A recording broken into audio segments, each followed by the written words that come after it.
নমস্কাৰ বন্ধুসকল, মই ৰাহুল, আপোনাৰ বন্ধু মিষ্টাৰ চৰ্কাছ উইজডমৰ আন এটা নতুন ভিডিঅ'লৈ আপোনালোকক স্বাগতম জনাইছোঁ। আজি আমি আলোচনা কৰিম অসম বুৰঞ্জী। যদি আপোনালোকৰ ভিডিঅ'টো ভাল লাগে তেন্তে লাইক, কমেণ্ট এণ্ড ছাবস্ক্ৰাইব কৰি দিব, লগতে পাৰিলে নিজৰ বন্ধু কেইজনক শ্বেয়াৰ কৰি দিব। তেন্তে বলক আজিৰ ভিডিঅ'টো আমি আৰম্ভ কৰোঁ।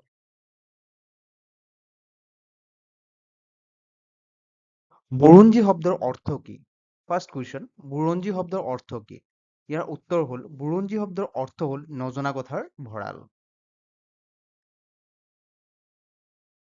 তাৰপিছত আমাৰ ছেকেণ্ড কুৱেশ্যন হ'ল কুৰুক্ষেত্ৰৰ যুদ্ধত অংশগ্ৰহণ কৰা প্ৰাগজ্যোতিষপুৰৰ ৰজাজন কোন আছিল? ইয়াৰ উত্তৰ হ'ল ভগদত্ত।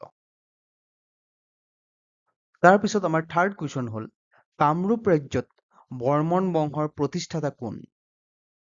ইয়াৰ উত্তৰ হ'ল পুষ্য বৰ্মন। তাৰ পিছৰ কুৱেশ্যন হ'ল পুৰণি কামৰূপৰ বিভাগ চাৰিটা কি কি? ইয়াৰ চাৰিটা বিভাগ হ'ল ৰত্নপীঠ, কামপীঠ, স্বৰ্ণপীঠ আৰু সৌমাৰপীঠ। তাৰ পিছত কুৱেশ্যন, মষ্ট ইম্পৰ্টেণ্ট হৈছে কুৱেশ্যন হয়, আহোমসকল অসমলৈ কেতিয়া আহিছিল? 1228 খ্ৰীষ্টাব্দত আহিছিল।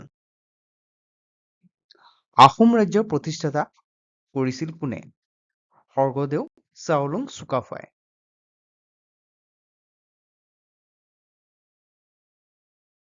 তাৰপিছৰ কুৱেশ্যন হ'ল আহোমৰ প্ৰথম ৰাজধানী ক'ত? অৰ্থাৎ আহোমৰ ৰাজধানীখনৰ নাম কি? আহোমৰ প্ৰথম ৰাজধানীখন হৈছে চৰাইদেউ। তাৰপিছৰ কুৱেশ্যনটো হ'ল আহোমসকলৰ শ্ৰেষ্ঠ ৰজাজনৰ নাম কি আছিল বা কোন আছিল? ইয়াৰ উত্তৰ হ'ব স্বৰ্গদেউ ৰুদ্ৰসিংহ। তাৰ পিছৰ কুৱেশ্যন হ'ল আহোমৰ শেষ ৰজাজন কোন? ইয়াৰ উত্তৰ হ'ল চন্দ্ৰকান্ত সিংহ। তাৰ পিছৰ কুৱেশ্যন হ'ল লৰা ৰজাৰ প্ৰকৃত নাম কি আছিলে? ইয়াৰ উত্তৰ হ'ল চুলিকপা। তাৰপিছত আৰু এটা মষ্ট ইম্পৰ্টেণ্ট টপিক হয় জানিবলগীয়া, সতী জয়মতী। সতী জয়মতী কোন আছিল?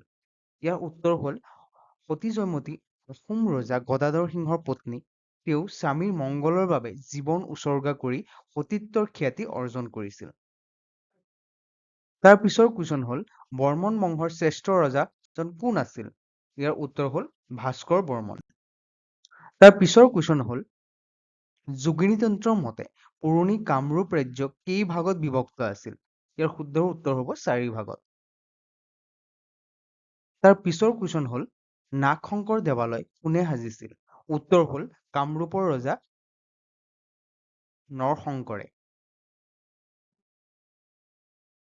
তাৰ পিছৰ কুৱেশ্যন হ'ল শালস্তম্ভ বংশৰ প্ৰথম ৰজাজন কোন আছিল?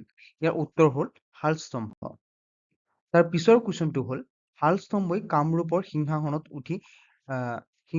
উঠে কিমান খ্ৰীষ্টাব্দত? ইয়াৰ উত্তৰ হ'ল 650 খ্ৰীষ্টাব্দত। তাৰ পিছৰ কুৱেশ্যনটো হ'ল শালস্তম্ভ বংশৰ অন্তিম ৰজাজনৰ নাম কি আছিল? ত্যাগ সিংহ।